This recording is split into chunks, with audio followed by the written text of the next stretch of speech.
7 May. It is again early morning, but I have rested and enjoyed the last 24 hours. I slept till late in the day and woke of my own accord. When I had dressed myself, I went into the room where we had supped, and found a cold breakfast laid out, with coffee kept hot by the pot being placed on the hearth. There was a card on the table on which was written, "I have to be absent for a while. Do not wait for me. D." I set to and enjoyed a hearty meal. When I had done, I looked for a bell so that I might let the servants know I had finished, but I could not find one. There are certainly odd deficiencies in the house, considering the extraordinary evidences of wealth which are around me. The table service is of gold, and so beautifully wrought that it must be of immense value. The curtains and upholstery of the chairs and sofas and the hangings of my bed are of the costliest and most beautiful fabrics, and must have been of fabulous value when they were made, for they are centuries old, though in excellent order. I saw something like them in Hampton Court, but there they were worn and frayed and moth-eaten. But still in none of the rooms is there a mirror. There is not even a toilet glass on my table, and I had to get the little shaving glass from my bag before I could either shave or brush my hair. I have not yet seen a servant anywhere, or heard a sound near the castle except the howling of wolves. Some time after I had finished my meal, I do not know whether to call it breakfast or dinner, for it was between 5 and 6 o'clock when I had it, I looked about for something to read, for I did not like to go about the castle until I had asked the count's permission. There was absolutely nothing in the room, book, newspaper, or even writing materials, so I opened another door in the room and found a sort of library. The door opposite mine I tried, but found it locked. In the library I found, to my great delight, a vast number of English books, whole shelves full of them, and bound volumes of magazines and newspapers. A table in the centre was littered with English magazines and newspapers, though none of them were of very recent date. The books were of the most varied kind: history, geography, politics, political economy, botany, geology, law, all relating to England and English life and customs and manners.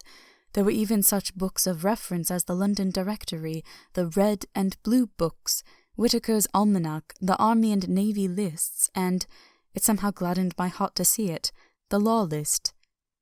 Whilst I was looking at the books, the door opened and the Count entered. He saluted me in a hearty way, and hoped that I had had a good night's rest. Then he went on, "I am glad you found your way in here, for I am sure there is much that will interest you.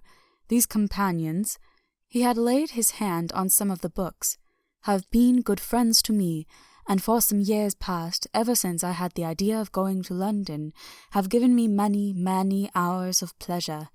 Through them I have come to know your great England, and to know her is to love her.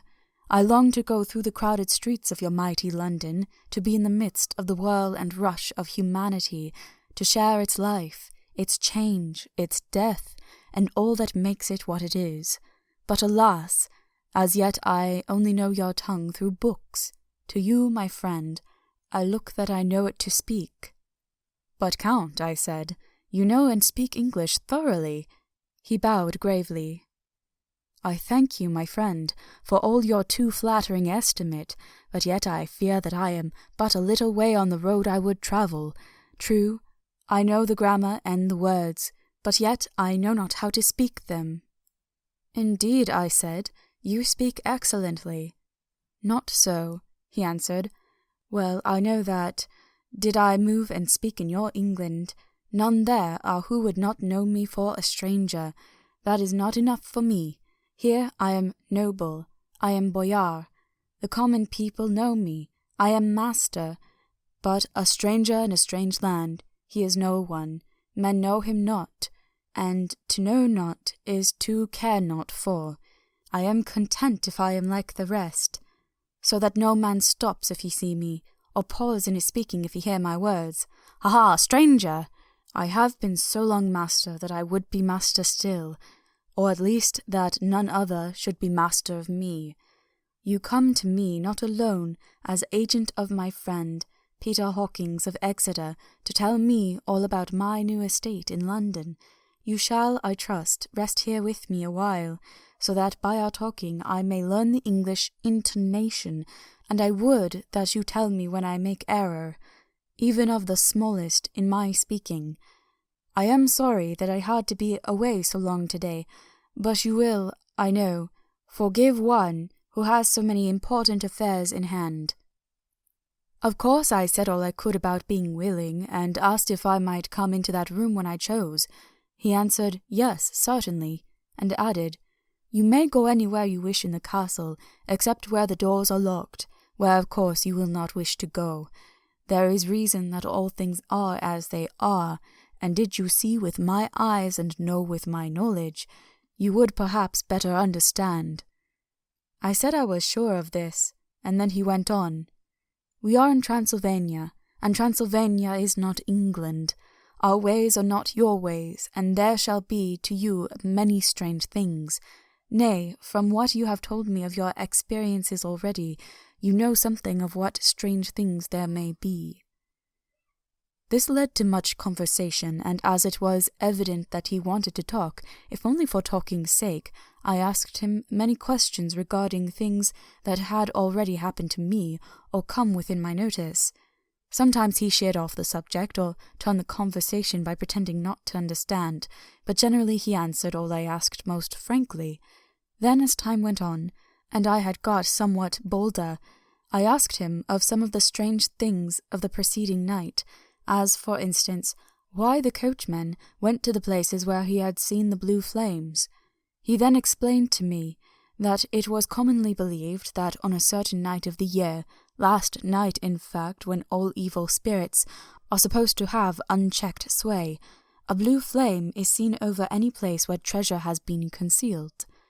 That treasure has been hidden, he went on, in the region through which you came last night. There can be but little doubt, for it was the ground fought over for centuries by the Wallachian, the Saxon, and the Turk. Why, there is hardly a foot of soil in all this region that has not been enriched by the blood of men, patriots or invaders. In old days there were stirring times when the Austrian and Hungarian came up in hordes, and patriots went out to meet them, men and women, the aged and children too, and waited the coming on the rocks above the passes, that they might sweep destruction on them with their artificial avalanches. When the invader was triumphant, he found but little, for whatever there was had been sheltered in the friendly soil. But how, said I, can it have remained so long undiscovered, when there is a sure index to it if men will but take the trouble to look? The Count smiled, and his lips ran back over his gums. The long, sharp canine teeth showed out strangely. He answered, because your peasant is at heart a coward and a fool. Those flames only appear one night, and on that night no man of this land will, if he can help it, stir without his doors. And, dear sir, even if he did, he would not know what to do. Why, even the peasant that you tell me of who marked the place of flame would not know where to look in daylight even for his own work. Even you would not, I dare be sworn, be able to find these places again. There you are right, I said. I know no more than the dead where even to look for them. Then we drifted into other matters. Come, he said at last, tell me of London and of the house which you have procured for me. With an apology for my remissness, I went into my own room to get the papers from my bag. Whilst I was placing them in order, I heard a rattling of china and silver in the next room, and as I passed through, noticed that the table had been cleared and the lamp lit, for it was by this time into the dark. The lamps were also lit in the study or library, and I found the Count lying on the sofa, reading, of all things in the world, an English Bradshaw's Guide. When I came in, he cleared the books and papers from the table, and with him I went into plans and deeds and figures of all sorts. He was interested in everything, and asked me a myriad of questions about the place and its surroundings. He clearly had studied beforehand all he could get on the subject of the neighbourhood, for he evidently at the end knew very much more than I did. When I remarked this, he answered, "Well, but, my friend, is it not needful that I should? When I go there, I shall be all alone, and my friend, Harker Jonathan, nay, pardon me, I fall into my country's habit of putting your patronymic first. My friend Jonathan Harker will not be by my side to correct and aid me. He will be in Exeter, miles away, probably working at papers of the law with my other friend, Peter Hawkins. So, we went thoroughly into the business of the purchase of the estate at Purfleet. When I had told him the facts and got his signature to the necessary papers, and had written a letter with them ready to post to Mr. Hawkins, he began to ask me how I had come across so suitable a place. I read to him the notes which I had made at the time, and which I inscribe here. At Purfleet, on a by-road, I come across just such a place as seemed to be required, and where was displayed a dilapidated notice that the place was for sale. It is surrounded by a high wall of ancient structure, built of heavy stones, and has not been repaired for a large number of years. The closed gates are of heavy old oak and iron, all eaten with rust. The estate is called Carfax, no doubt a corruption of the old Quatre-Fils, as the house is four-sided, agreeing with the cardinal points of the compass. It contains in all some 20 acres, quite surrounded by the solid stone wall above mentioned. There are many trees on it, which make it in places gloomy, and there is a deep, dark-looking pond or small lake, evidently fed by some springs, as the water is clear and flows away in a fair-sized stream.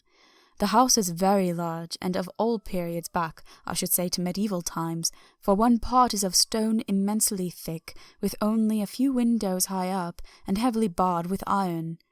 It looks like a part of a keep, and is close to an old chapel or church. I could not enter it as I had not the key of the door leading to it from the house. But I have taken with my kodak views of it from various points. The house has been added to, but in a very straggling way, and I can only guess at the amount of ground it covers, which must be very great. There are but few houses close at hand, one being a very large house only recently added to and formed into a private lunatic asylum. It is not, however, visible from the grounds. When I had finished, he said, "I am glad that it is old and big. I myself am of an old family, and to live in a new house would kill me. A house cannot be made habitable in a day, and after all, how few days go to make up a century. I rejoice also that there is a chapel of old times.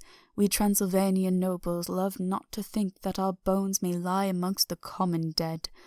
I seek not gaiety nor mirth, not the bright voluptuousness of much sunshine and sparkling waters which please the young and gay. I am no longer young, and my heart, through weary years of mourning over the dead, is not attuned to mirth. Moreover, the walls of my castle are broken, the shadows are many, and the wind breathes cold through the broken battlements and castlements. I love the shade and the shadow, and would be alone with my thoughts when I may." Somehow his words and his look did not seem to accord, or else it was that his cast of face made his smile look malignant and saturnine. Presently, with an excuse, he left me, asking me to put all my papers together. He was some little time away, and I began to look at some of the books around me. One was an atlas which I found opened naturally at England, as if that map had been much used. On looking at it, I found in certain places little rings marked, and on examining these I noticed that one was near London on the east side, manifestly where his new estate was situated. The other two were Exeter and Whitby on the Yorkshire coast. It was the better part of an hour when the Count returned. "Aha," he said, "still at your books? Good. But you must not work always. Come, I am informed that your supper is ready." He took my arm, and we went into the next room, where I found an excellent supper ready on the table. The Count again excused himself, as he had dined out on his being away from home, but he sat as on the previous night and chatted whilst I ate. After supper I smoked, as on the last evening, and the Count stayed with me, chatting and asking questions on every conceivable subject, hour after hour. I felt that it was getting very late indeed, but I did not say anything, for I felt under obligation to meet my host's wishes in every way.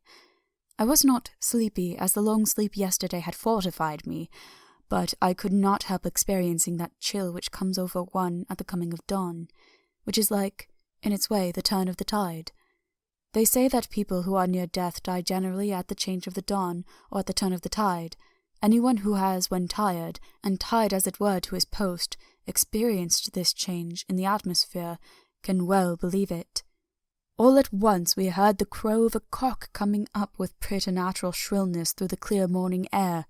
Count Dracula, jumping to his feet, said, "Why, there is the morning again. How remiss am I to let you stay up so long. You must make your conversation regarding my dear new country of England less interesting, so that I may not forget how time flies by us." And with a courtly bow, he quickly left me. I went into my own room and drew the curtains, but there was little to notice. My window opened into the courtyard. All I could see was the warm grey of quickening sky. So I pulled the curtains again, and have written of this day. 8 May. I began to fear as I wrote in this book that I was getting too diffuse, but now I am glad that I went into detail from the first, for there is something so strange about this place and all in it that I cannot but feel uneasy. I wish I were safe out of it, or that I had never come. It may be that the strange night existence is telling on me, but would that that were all. If there were anyone to talk to, I could bear it, but there is no one. I have only the Count to speak with, and I fear I am myself the only living soul within the place. Let me be prosaic, so far as facts can be. It will help me to bear up, and imagination must not run riot with me. If it does, I am lost. Let me say at once how I stand, or seem to. I only slept a few hours when I went to bed, and feeling that I could not sleep any more, got up. I had hung my shaving glass by the window, and was just beginning to shave. Suddenly I felt a hand on my shoulder, and heard the Count's voice saying to me, "Good morning." I started, for it amazed me that I had not seen him, since the reflection of the glass covered the whole room behind me. In starting, I had cut myself slightly, but did not notice it at the moment. Having answered the Count's salutation, I turned to the glass again to see how I had been mistaken. This time there could be no error, for the man was close to me, and I could see him over my shoulder. But there was no reflection of him in the mirror.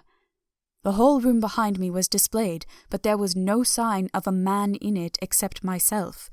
This was startling, and, coming on the top of so many strange things, was beginning to increase that vague feeling of uneasiness which I always have when the Count is near.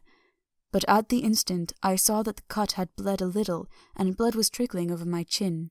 I laid down the razor, turning as I did so half round to look for some sticking plaster. When the Count saw my face, his eyes blazed with a sort of demoniac fury, and he suddenly made a grab at my throat.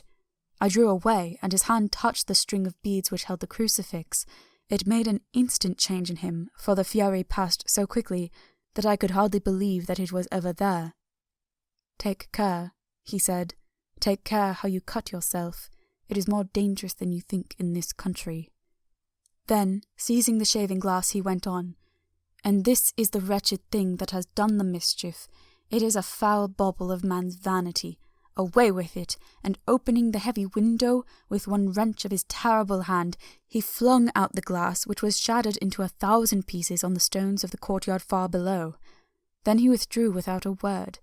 It is very annoying, for I do not see how I am to shave, unless in my watch case or the bottom of the shaving pot, which is fortunately of metal. When I went into the dining room, breakfast was prepared, but I could not find the Count anywhere, so I breakfasted alone.